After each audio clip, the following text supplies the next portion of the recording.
स्वागत है आप सभी का आपके वेस्टर्न क्लासेस चैनल में। मैं सिकंदर यादव आप लोगों के सामने आज एक नया टॉपिक लेके आया हूं जिसका नाम है द लेबरनम टॉप। जैसा कि आप सभी जानते हैं यह एक पोयम है जो क्लास 11th की हॉर्नबिल बुक में प्रिस्क्राइब किया गया है। बिना देरी किए हुए चलिए शुरू करते हैं। सबसे पहले हम लोग जान लेते हैं अबाउट द पोएट जिनका नाम है Ted Hughes. Ted Hughes was an English poet, translator, and children's writer. Critics frequently rank him as one of the best poets of his generation and one of the 20th century's greatest writer. He was appointed poet laureate in 1984 and held the office until his death. चलिए देख लेते हैं introduction of the poem. Introduction.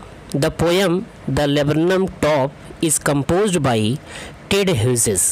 In this poem, the poet describes about the relationship between the laburnum tree and the goldfinch bird.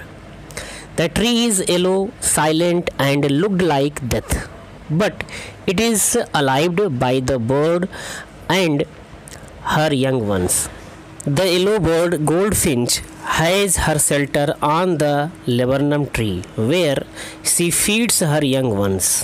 As soon as the bird leaves to fly in the sky, the laburnum tree becomes silent and death-like again. चलिए इसे हिंदी में समझ लेते हैं। The poem The Laburnum Top is composed by Ted Hughes. Poem laburnum top Ted Hughes के द्वारा लिखी गई है। इन दिस पोएम इस कविता में द पोएट डिस्क्राइब्स करते हैं, बताते हैं about the relationship between the laburnum tree and the goldfinch bird.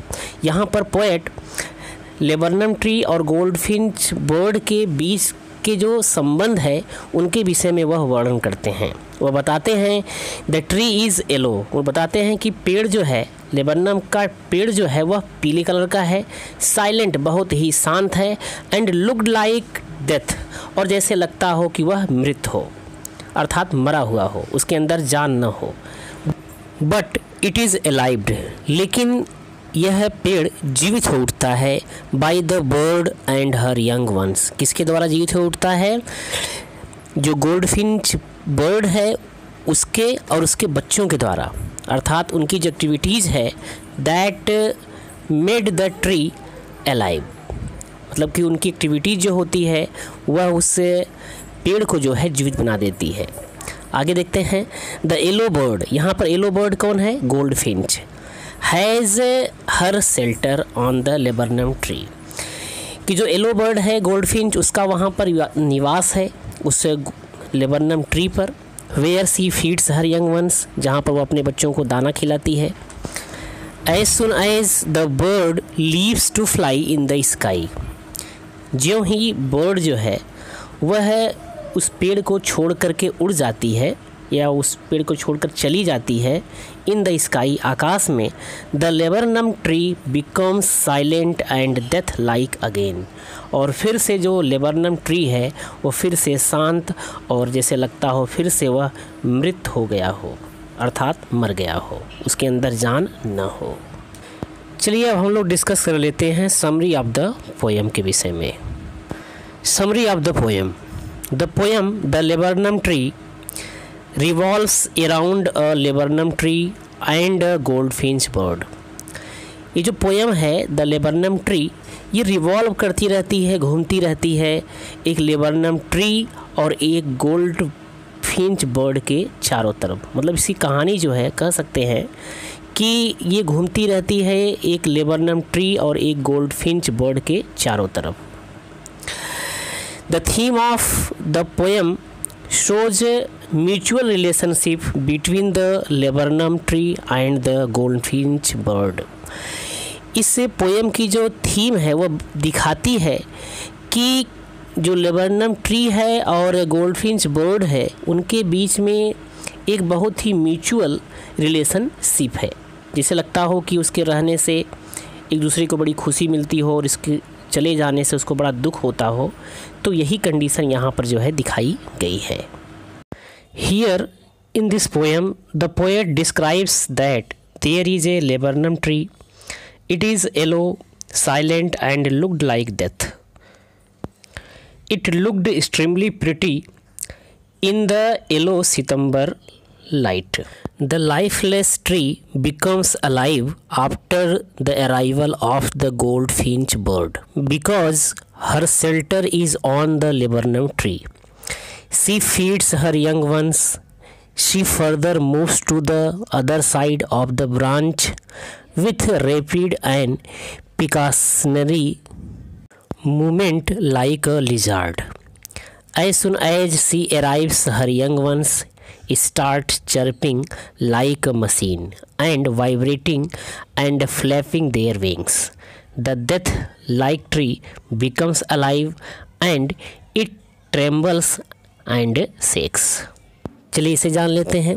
Here in this poem, इस कविता में the poet describes that there is a laburnum tree, कि एक लेबरनम का पौधा है या पेड़ है. इट इज़ येलो, यह पीले रंग का है. साइलेंट, बिल्कुल शांत है. एंड लुक्ड लाइक डेथ, और जैसे मृत दिखाई देता है. It looked extremely pretty in the yellow September light, और जब सितंबर का महीना आता है तो यह बहुत ही सुंदर जो है दिखाई देता है. The lifeless tree becomes alive. Lifeless tree मतलब ऐसा पेड़ जो बिल्कुल लाइफलेस हो, जीवित न हो. बिकम्स अलाइव, जीवित हो उठता है. After the arrival of the goldfinch, goldfinch के आगमन से वह बिल्कुल जीवित हो उठता है. Because her shelter is on the laburnum tree, क्योंकि उस पक्षी का जो बसेरा है वह उस लेबरनम ट्री पर है. She feeds her young ones, वो अपने बच्चों को दाना खिलाती है. She further moves to the other side of the branch, वह उस ब्रांच के एक साइड से दूसरे साइड में जो है वह मूव भी करती है. विथ रैपिड, तेज़ी के साथ. एंड प्रिकॉशनरी मोमेंट, एक बड़ी ही सावधानी गति अवस्था के साथ. लाइक अ लिजार्ड, किसके जैसा? एक लिजार्ड के जैसा. जैसा कि जानते हैं लिजार्ड जब होती है, जब चलती है तो बड़ी सॉफ्ट चलती है और उसके चलने का पता जो है चल नहीं पाता. तो उसी तरीके से यहाँ पर जो है गोल्डफिंच बर्ड है वो भी बिल्कुल लिजार्ड के जैसे जो है चलती है. एज सुन एज सी अराइव्स, जैसे ही वह वहाँ पर आती है, हर यंग वंस स्टार्ट्स चर्पिंग, उसके छोटे छोटे बच्चे चे करने लगते हैं. लाइक अ मशीन, एक मशीन के जैसा. अब यहाँ पर देखिए पोएम में ज़रा सा जो है मूवमेंट दिखाई देगा. पहले जो पेड़ था बिल्कुल साइलेंट था, लेकिन अब क्या है कि अब यह एक जो है बहुत ही गतिशील अवस्था में दिखाई देगा. As soon as she arrives, her young ones start chirping like a machine. जैसे ही जो है उस चिड़िया का आगमन होता है तो उसके बच्चे जो हैं वो चर्पिंग करना शुरू कर देते हैं एक मशीन के जैसे. एंड वाइब्रेट करने लगते हैं, एक्टिविटी करने लगते हैं, हिलने लगते हैं, और एक मोमेंट उनके अंदर आ जाता है. एंड फ्लैपिंग देयर विंग्स, अपने पंखों को जो है फैलाने लगते हैं. The death like tree becomes alive, जो मृत जैसा दिखने वाला जो पेड़ होता है वह जीवित हो उठता है, अर्थात वह हिलने डुलने लगता है. And it trembles and shakes, तो ये जो लेबरनम का पौधा है वह हिलने लगता है, डुलने लगता है, जैसे लगता हो कि उसके अंदर जान आ गई हो. आफ्टर फीडिंग हर यंग वंस, अपने बच्चों को खाना खिलाने के बाद, the goldfinch flies other side of the branch, goldfinch जो होती है वह दूसरे ब्रांच की तरफ जाती है. Her dark colour face with yellow body, उसका जो कलर है वह बिल्कुल डार्क कलर में है. जैसे कि जो कलर उससे कह सकते हैं लेबरनम ट्री का है, वैसा ही कलर जो है उस गोल्डफिंच बर्ड का भी, अर्थात दोनों जो है वो पीले कलर के ही हैं. विथ येलो बॉडी, उसकी बॉडी कैसी है? बिल्कुल पीले जैसी है, पीली रंग की है. विथ बेयरली विजिबल, बिल्कुल बड़ी मुश्किल से दिखाई देती है. Because she disappeared behind the yellow leaves, क्योंकि वह पीली पीली पत्तियों में जो है जाकर के छिप जाती है, जिसके कारण दिखाई नहीं देती. आफ्टर सम मोमेंट, और कुछ क्षणों के बाद, सी फ्लू इन द स्काई, और फिर वह आकाश में उड़ गई और उड़ जाती है. Then laburnum tree becomes death like again, और फिर से जो लेबरनम का पौधा है फिर से वह जो है निर्जीव या मृत या बिना जान के हो जाता है। चलिए शुरू करते हैं एक्सप्लेनेशन ऑफ द पोएम। जैसा कि पोएम का नाम है द लेबरनम टॉप, तो सबसे पहले जान लेते हैं लेबरनम टॉप का अर्थ होता क्या है। द लेबरनम मीन्स होता है a short tree with hanging branches and yellow flowers. एक ऐसा पेड़ जो बहुत छोटा हो और उसके जो डालियां हो वह नीचे की तरफ लटकी हुई हों और उसमें पीले रंग के फूल लगते हों, उसे हम कहते हैं लेबरनम। लेबरनम को हिंदी में हम अमलतास भी कहते हैं। तो इस पोएम का अर्थ क्या हुआ, द लेबरनम टॉप। टॉप माने होता है शिखर। इसका अर्थ ये हुआ कि अमलतास वृक्ष का शिखर, उसके शिखर पर क्या क्या घटनाएं घटती हैं वही हम इस पोएम में जो है पढ़ेंगे। तो चलिए शुरू करते हैं आपकी पोएम द लेबरनम टॉप। इसकी स्टार्टिंग लाइन इस तरीके से है, the laburnum top is silent quite still in the afternoon yellow September sunlight, a few leaves yellowing all its seeds fallen till the gold finch comes with a twitching chirp, a sadness a startlement at a branch end. The laburnum top. Laburnum means a short tree with yellow flowers. Is silent. इसका मतलब जो laburnum जो पेड़ है उसका जो शिखर है is silent. Silent means motionless, जो बिल्कुल मोशनलेस है, जो बिल्कुल स्थिर है, बिल्कुल शांत है। क्वाइट स्टिल, बिल्कुल completely, quite means completely, still means शांत, जो बिल्कुल शांत है। तो कह सकते हैं the laburnum top is silent quite still. Laburnum पेड़ का जो शिखर है वह शांत है, बिल्कुल शांत है। In the afternoon yellow September sunlight. आगे पोएट बताते हैं कि in the afternoon yellow September sunlight, सितंबर महीने की जो पीली सूरज की जो रोशनी है वो पूरे दोपहर के समय में पूरी फैली हुई है। कहाँ पर फैली हुई है, लेबरनम जो पेड़ है उसके टॉप पर फैली हुई है। अ फ्यू लीव्स येलोइंग, बताते हैं कि जो लेबरनम की जो पत्तियां हैं वो बिल्कुल पीली पड़ चुकी हैं। ऑल इट्स सीड्स फॉलन, और उसके जो सीड्स हैं वो क्या हो चुके हैं, नीचे की तरफ गिर चुके हैं। इसका सेंस ये है कि ये जो मौसम है वह पतझड़ का है, ये ऑटम सीजन का समय चल रहा है। वो बताते हैं कि till the gold finch comes, तभी एक पक्षी आता है जिसका नाम क्या है, गोल्ड फिंच। गोल्ड फिंच क्या होता है, gold Finch is a small singing bird with yellow feathers. एक छोटा सा सिंगिंग बर्ड होता है, गाने वाली चिड़िया होती है जिसके शरीर पर जो है पीले पीले रंग के पंख होते हैं, वो वहाँ पर आती है। With a twitching chirp. Twitching means suddenly chirp. Suddenly chirp means sharp cry of A bird, मतलब कि जो बर्ड की जो चहचहाहट होती है उसको हम कह सकते हैं ट्विचिंग चिरप। तो चिड़िया जो है चहकते हुए वहाँ पर आती है। अगली लाइन है, a suddenness a startlement at a branch and.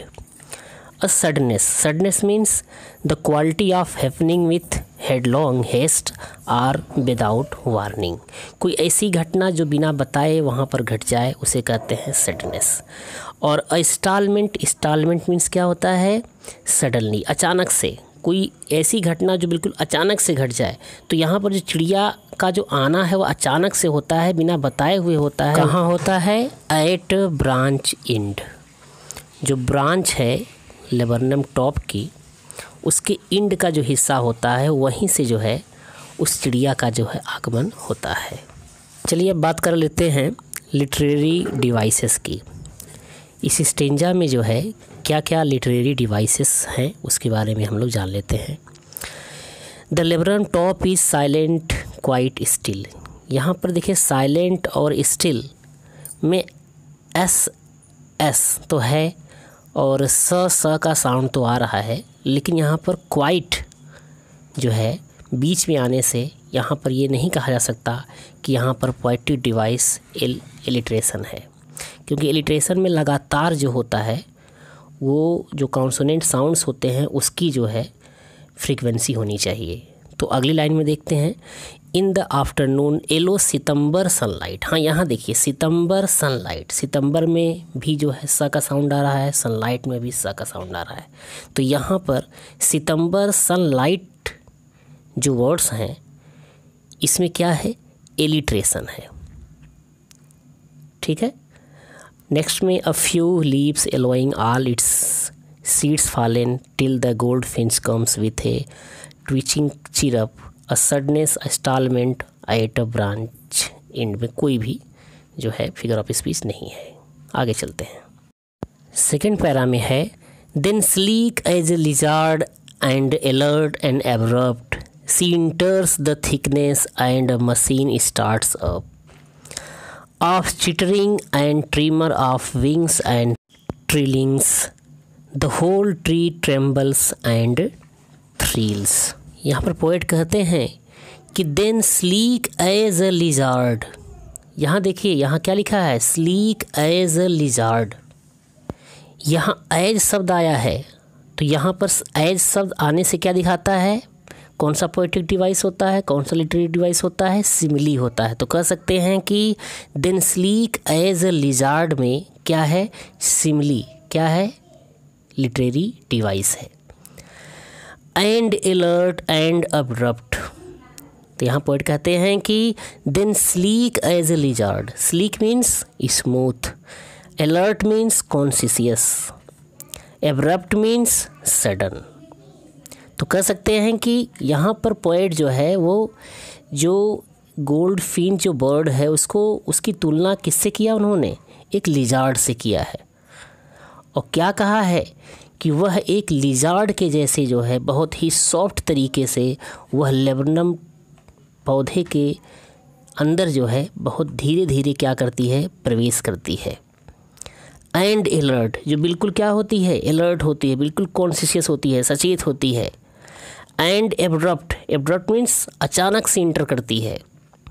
C enters the thickness, वह थिकनेस मीन्स जो लेबनम टॉप की जो पत्तियां हैं वहाँ पर थिकनेस रूप में है, मतलब गहरे रूप में है। एंड मशीन स्टार्ट्स अप, फिर यहाँ पर देखिए बताया गया है कि सी इंटर्स द थिकनेस, जैसे ही जो गोल्डफिंच बर्ड है जैसे ही वह लेबनम टॉप की पत्तियों में इंटर करती है तो एंड मशीन स्टार्ट्स अप, जैसे लगता हो कोई मशीन जो है स्टार्ट हो गई हो, चल रही हो। ऑफ चिटरिंग, वहाँ पर चिटरिंग की आवाज़ें जो होती हैं आना शुरू हो जाती हैं। विथ ट्रीमर ऑफ विंग्स, वहाँ पर ट्रीमर मीन्स सिवर, ऑफ विंग्स तो पक्षियों के कह सकते हैं कि जो पंख हैं वो हिलना शुरू हो जाते हैं। And trilling, trilling means extremely excited, it means the young ones were very excited to see their mother. तो वहाँ पर जो छोटे छोटे बच्चे हैं गोल्डफिंच के बहुत एक्साइटेड हैं, वो अपनी माँ को देखकर बहुत खुश हो जाते हैं। वहाँ पर एक्टिविटीज़ वहाँ पर होना शुरू हो जाती है, वो बहुत उछलने लगते हैं अपनी माँ को देखने के बाद। The whole tree tremble and thrills, तो पूरा का पूरा जो पेड़ होता है वह हिलने लगता है, ट्रेम्बल करने लगता है, थ्रिल करने लगता है। Thrill means a sudden strong feeling of pleaser, मतलब कि अचानक से जो खुशी मिल जाती है उसको हम कहते हैं थ्रिल्स। तो उन बच्चों को अचानक से थ्रिल्स मिल जाती है, अचानक से खुशी मिल जाती है और वे जो है ज़ोर ज़ोर से जो है आवाज़ करने लगते हैं। आवाज़ करते हैं तो फिर क्या होता है कि वहाँ पर मूवमेंट होना शुरू हो जाता है और पेड़ जो है वह हिलना शुरू हो जाता है। तो यहाँ पर पेड़ जो है वो पहले बिल्कुल मृत अवस्था में था, लेकिन यहाँ पर जीवित अवस्था में दिखाई देता है। चलिए इसमें लिटरेरी डिवाइस देख लेते हैं। जैसा कि हमने बताया था अभी कि स्लीक एज ए लिजार्ड में क्या है, स्लीक एज लिजार्ड में सिमिली है। An alert and adroit, she enters the thickness and machine starts up. हाँ, यहाँ देखिए she enters the thickness and machine starts up, यहाँ पर क्या है, मेटाफर है। मेटाफर क्या होता है, an indirect comparison between two object, जब किसी दो चीज़ों के बीच में जो है इनडायरेक्ट कंपैरिजन होता है तो वहाँ पर होता है मेटाफर। तो कह सकते हैं she enters the thickness and machine starts up में जो है कौन सा लिटरेरी डिवाइस है, वह है metaphor. She starts the thickness and machine starts up का क्या अर्थ होता है, the noise created by the movement of the words is compared to the machine's noise. यहाँ पर जो है जो बच्चों के द्वारा उसकी माँ के द्वारा जो आवाज़ की जा रही है उसका जो कंपैरिजन है वो एक मशीन से किया जा रहा है। तो यहाँ पर क्या है, यहाँ पर है मेटाफर। और लास्ट लाइन में आप देख सकते हैं the whole tree trembles and thrills. तो यहाँ पर क्या दिख रहा है, यहाँ दिख रहा है पर्सनिफिकेशन। क्योंकि पर्सनिफिकेशन क्या होता है, किसी वस्तु का मानवीकरण करना। मानवीकरण करना मतलब कोई वस्तु निर्जीव रहेगी लेकिन उसको हम सजीव के रूप में जो है प्रयोग करते हैं तो उसे कहते हैं पर्सनिफिकेशन या मानवीकरण। तो इस लाइन में जो है मानवीकरण है, अर्थात कह सकते हैं the whole tree trembles and thrills में पर्सनिफिकेशन है अर्थात मानवीकरण है। चलिए आगे का स्ट्रेंजा देख लेते हैं। आगे का स्ट्रेंजा इस प्रकार है, it is the engine of her family, she stroke it full then flit out of a branch end showing her beard face identity mask then with eerie delicate whistle chirp whisperings she launches away towards the infinite and the laburnum subsides to empty. यहाँ पर poet कहता है it is the engine of her family. यहाँ पर it जो आया है वह गोल्डफिंच बर्ड के लिए आया है। तो goldfinch bird is engine of her family, कि वह अपने परिवार का क्या है, इंजन है। सी स्ट्रोक्स, वह स्ट्रोक्स माने क्या होता है, स्ट्रोक्स मीन्स होता है to feed the fire of an engine. जैसे कि किसी इंजन में फ्यूल डालने के बाद उसे भड़का दिया जाता है, उसे चला दिया जाता है, तो वहाँ पर यही सेंस लिया गया है। सी स्ट्रोक्स, वो बिल्कुल से जैसे लगता हो एनर्जेटिक हो, वो भोजन लिए हुए हो, अपने बच्चों को खिलाने के लिए वहाँ पर पर्याप्त रूप में तैयार हो। तो वही कहा गया है she strokes it full then flirt out of a branch end. इसका सेंस ये निकलता है कि जो गोल्डफिंच बर्ड है वो अपने बच्चों को खाना खिलाती है, खाना खिलाने के बाद उसे बड़ी संतुष्टि होती है कि उसके बच्चे खा चुके हैं, तो बड़ी प्रसन्नचित वो भी होती है। Then flood out to a branch and, फिर क्या करती है कि वह एक ब्रांच की एंड से जो है फ्लड आउट करती है, वहाँ से जो है वह बाहर की तरफ निकलती है विथ स्पीड, तेज़ी के साथ। Showing her beard face identity mask. Beard face identity mask means होता है कवर्ड फेस, जो ढका हुआ चेहरा होता है वो वहाँ पर उसका दिखाई देता है। Then with eerie delicate, eri means wonderful, delicate, delicate means soft, whistle chirp whispering, तो वह जो है बड़े ही वंडरफुल तरीके से, बड़े ही सॉफ्ट तरीके से जो है चिरप करती हुई, चहचहाती हुई जो है वह उस पेड़ के बाहर क्या होती है, निकलती है। तो आगे की लाइन बताता है कि she launches away, launches one means go away, goes away towards the infinite. यहाँ इनफाइनाइट किसके लिए आया है, आकाश के लिए आया है। कि सी लंचेज अवे, वह बहुत दूर उड़ जाती है, टुवार्ड्स द इनफाइनाइट मतलब कि असंख्य आसमान की तरफ, and the laburnum subsides to empty, और फिर से लेबनम जो प्लांट है, जो ट्री है, फिर से क्या हो जाता है, सबसाइड्स हो जाता है, फिर से बिकम ट्रैंक्विल, बहुत दुखी हो जाता है, टू एम्प्टी बिल्कुल खाली हो जाता है, जैसे लगता हो कि उसके पास कोई न हो। तो यहाँ पर दिखाया गया है कि एक बार लेबनम का जो पौधा होता है, शुरू में दिखाया गया है कि the laburnum top is silent, कि वहाँ पर जो लेबनम का टॉप था पहले भी क्या था, शांत था, बिल्कुल शांत था, बिल्कुल जैसे मृत दिखाई देता था। उसी तरह की कंडीशन लास्ट में भी होती है कि लास्ट में जब गोल्डफिंच बर्ड वहाँ से उड़ जाती है तो वहाँ पर भी फिर से वही कंडीशन लेबनम ट्री की फिर से वही हो जाती है। चलिए इस स्टेंजा में भी देख लेते हैं कि कौन कौन सा लिटरेरी डिवाइस है। तो यहाँ पर है it is the engine of her family, तो यहाँ पर it is the engine of her family में भी मेटाफर है।